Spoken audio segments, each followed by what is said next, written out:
Leadership for learning की खास विशेषताएं निम्न में से प्राप्त नहीं होती। निरंकुश नेतृत्व।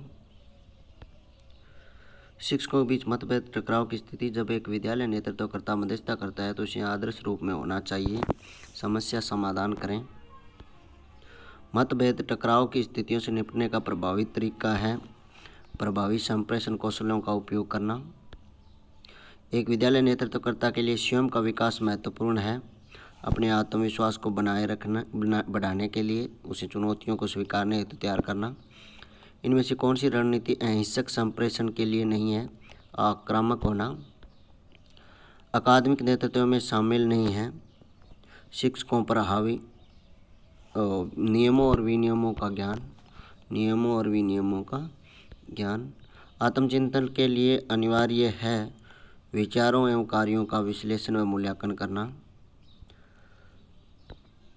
एक शिक्षक को परामर्श देने के दौरान निम्न में से कौन सा रवैया नहीं है?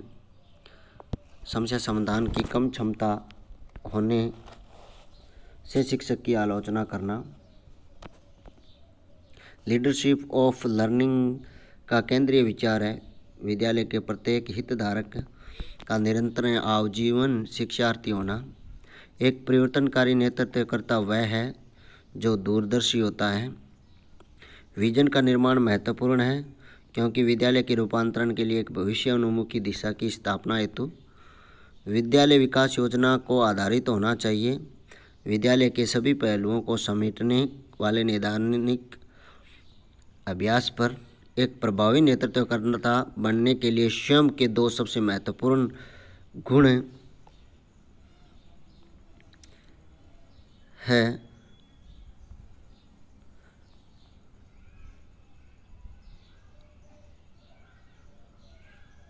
पहल करने वाला और सकारात्मक दृष्टिकोण रखने वाला।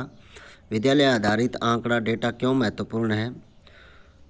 विद्यालय के रूपांतरण के लिए उपयोग किए जाने वाले साक्ष्यों के रूप में SGOC की फुल फॉर्म क्या है? सबल पक्ष, दुर्बल पक्ष, अवसर और चुनौतियाँ। सीखने के दौर लर्निंग राउंड सबसे ज़्यादा सहायक होते हैं शिक्षण अधिगम प्रक्रियाओं के प्रभावी अंतरण के लिए। शिक्षकों की क्षमताओं के निर्माण में मतभेद समाधान के लिए एक प्रभावी व्यवहार रणनीति होती है रचनात्मक सक्रिय। माध्यमिक विद्यालय नेतृत्वकर्ता के लिए नेतृत्व कौशलों में शामिल नहीं होता सकारात्मक दृष्टिकोण। एक माध्यमिक विद्यालय नेतृत्वकर्ता को क्या होने की आवश्यकता है? लीडर बाय एक्शन होने की आवश्यकता होती है। मूल्य नेतृत्व में शामिल होता है विश्वास, मूल्य, ज्ञान और अनुभव। देखते हैं कितने % सही है। 20 में से 20 अपना स्कोर। विद्यालय नेतृत्वकर्ता की सामान्य जिम्मेदारी है हितधारकों के सहयोग से विद्यालय की विकास योजना तैयार करना। ये प्रश्न पीछे हमने देख लिया था। राष्ट्रीय शिक्षा नीति 2020 इन दिनों को महत्व देती है व्यावसायिक और अकादमिक शिक्षा को। माध्यमिक स्तर शिक्षा का एक महत्वपूर्ण चरण है क्योंकि ये उच्च शिक्षा और कार्य जगत का प्रवेश मार्ग है। विद्यालय में दल में निम्नलिखित को बढ़ावा नहीं देना चाहिए। विद्यालय में दल में निम्नलिखित को बढ़ावा नहीं देना चाहिए। मतभेद की स्थितियों को, असहमतियों को, सभी शैक्षणिक उपलब्धियों को, मतभेद की स्थितियों को इनमें से किसी एक नेतृत्व अभ्यास के रूप में वर्णित नहीं किया जा सकता। विद्यालय का विकास करना, विद्यालय कार्यों को ठीक से प्रबंधन करना, लोगों और संबंधों का विकास करना, विद्यालय की दिशा, विद्यालय कार्यों का ठीक से प्रबंध नहीं करना। मतभेद टकराव की स्थितियों से निपटने का प्रभावी तरीका प्रभावी संप्रेषण कौशलों का उपयोग करना। ये हमने पीछे वाले में देख लिए हैं।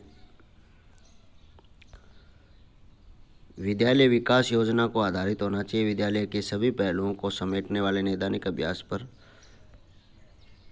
लीडरशिप फॉर लर्निंग फ्रेमवर्क में शामिल नहीं है। मतभेद पैदा करना। एक माध्यमिक विद्यालय नेतृत्वकर्ता की सबसे महत्वपूर्ण भूमिकाओं में से एक है। ये स्वयं और शिक्षकों के सतत विकास का नेतृत्व करता है। अकादमिक नेतृत्व में शामिल नहीं है नियमों विनियमों का। लीडरशिप फॉर लर्निंग ध्यान केंद्रित नहीं करता। निर्णय लेने में देरी पर ध्यान केंद्रित नहीं करना। जो बाकी प्रश्न आए हैं वो हमने दोबारा इसकी आए हैं, सेकंड राउंड के हैं, 20 में से 20।